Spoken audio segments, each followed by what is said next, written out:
Hi there, my name is Natalie Ledwell and this is The Inspiration Show. Today on the show, I am joined by a Gaia mystic and the author of a book called The Great Mother Bible. But before we get into and introduce you to my guest today, if you're watching this show on YouTube, make sure that you click the link below this video when you finish watching the interview so you can go through and do my 30-second quiz to find out what's blocking you from your success. And remember, if you're watching this on mymovies.com, that you click on the banner and go through and leave your email address so that you can get the Manifesting with the Masters video e-course for free. We can send that straight to your email address. So today we are going to be talking about an amazing book and an incredible movement that's coming for goddesses on the planet. So I want to introduce you to my special guest today, Mare Cromwell. How are you, Mare? I'm great. I just love that you have me on your show. I'm really honored to be here. Well, you have something very important to be sharing with our community on a movement that you will be organizing before the election this year, before November election. And of course, of all years, this is such an interesting time. You know, I'm Australian, so for me, I'm sort of like an observer in this world. But I've just come from the Transformational Leaders Council, and as a conscious community, it's been starting some very interesting conversations in our community as to what this means and what's happening to the country. So before we get into like a little discussion today, why don't we start with like your background and how you got into doing this kind of work and how you got to write the book. Well, it's actually The Great Mother Bible is my third book.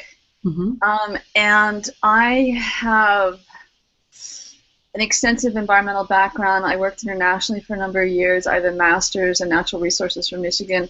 Then I started studying with a Native American teacher in 1997 and have studied with various Native American elders for 20-some years. And a couple of very gifted elders have confirmed that I'm communicating directly with Earth Mother now. I have surrendered to her. I was diagnosed with lymphoma in June 2012, and it's a long story. I can't get into all of it here, but after a really powerful ceremony with a gifted Algonquin elder, Earth Mother was brought into my spirit body. And so we're kind of like, I don't know, Laurel and Hardy, So my second and third books are books she wanted me to do. I didn't have any intention of writing those books. So Messages from Mother Earth Mother was written in 5 weeks right after this ceremony, which was right after I was diagnosed with lymphoma. And I've healed from the lymphoma, completely away from the doctors. My doctor never sees me, but when he does, he's like, "How'd you do this?" I said, "Well, a lot of ceremony and prayers." And so how did I get into this? The Great Mother Bible is my second of a series of books with Earth Mother. That wasn't my idea either. Mother woke me up at 5 in the morning in fall of November 2013 and said, "You're not moving to Washington State." I thought I was going to work with a really gifted medicine woman up there, and she said, "You're staying here in Maryland, you're going to write the Great Mother Bible." It's a wild story. I don't know if I'd wish my life on anybody because I've surrendered. And so when I get up in the morning, I'm told what to do. Yesterday morning, I was told to go out and do ceremony because there was this massive flood in Maryland and 2 people's lives were lost. I didn't know I was going to do that yesterday morning. So this, you're calling it a movement. I'm like getting nervous. I've just been given this mission by Mother. She actually gave it to me last fall, but she woke me up Friday morning just a few days ago and said, "Okay, now you're going to do this this fall before the elections. It's not going to be next year now."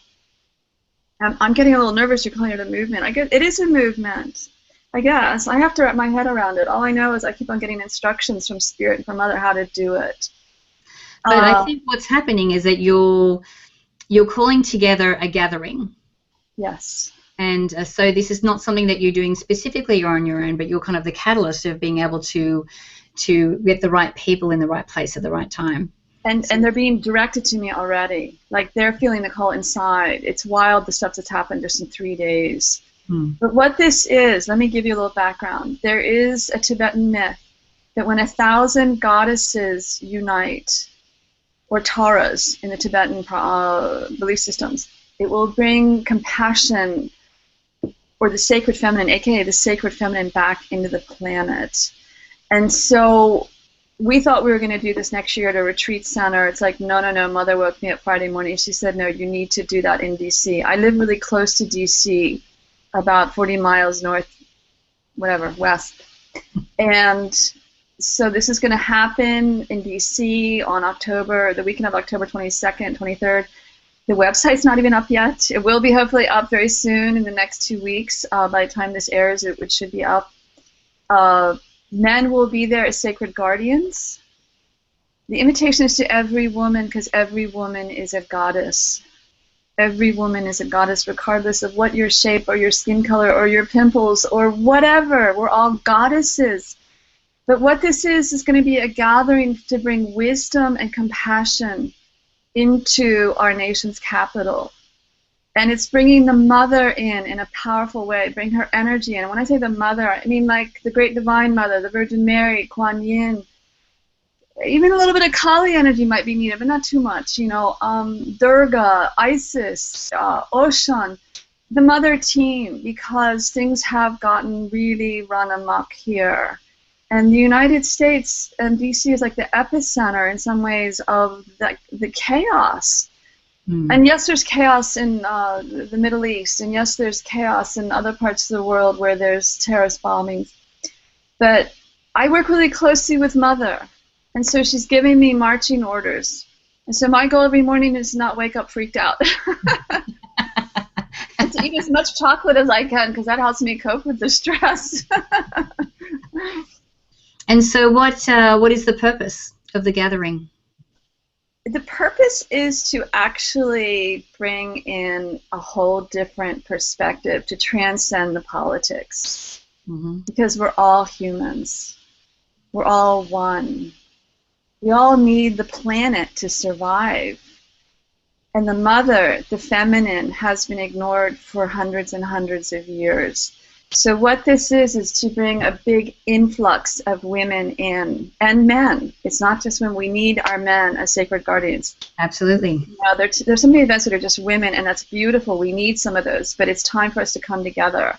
And part of the vision also is for us to create a human circle around Arlington National Cemetery and to offer prayers and healing and drumming, because it's just needed. It's needed. There's so much sorrow. There is so much negativity embedded in Washington, D.C. from all the decades of a lot of energies and decisions that have not been for the highest good, for the sacred feminine and for the planet, for all of us. I mean, I read the news these days, and it's like, last week there was a decision, or during the, I don't know, one of the conventions, whatever party it was, I'm not even going to bring up any party names, and there was a decision in Florida to allow more toxins in their drinking water, quietly slipped in. And I just posted on my Facebook, and the wisdom here is, yes, what? So where's the wisdom, you know? Where's the compassion? And one of the things I was brainstorming with my partner, a beautiful woman named Ingrid Guthrie, who's in Philly, she and I are like spearheading this, although I'm the one downloading right, left, and center and helping to get enough sleep. We're going to have, Ingrid's a dancer by training. So we were brainstorming, we were riffing on this, because I'm really into sacred silliness. We're riffing that we're going to have women bring their mini vacuum cleaners. We don't want to bring in broomsticks, because that's the wrong analogy. People are going to go, oh, they're all witches. No, we're not witches, we're women. So they're going to bring their mini vacuum cleaners, and we're going to metaphorically vacuum the stuff that's going on that's not serving the highest good. And we're going to like dance with it. We're going to like vacuum from the congressional building. We're going to vacuum from the White House. We're going to vacuum from surround. It's just going to be a big dance, you know, and then we're going to give it all to Earth Mother, because Earth Mother transmutes it all, and I can vouch for that. But there's going to be water ceremony at the reflection pool in front of the Lincoln Memorial. I mean, the first vision was we're going to create a big circle of women with sacred guardians as men on the outside around the White House and the Capitol building. I don't know if we can do that, because there are all these restrictions and terrorist fears, and we're just women.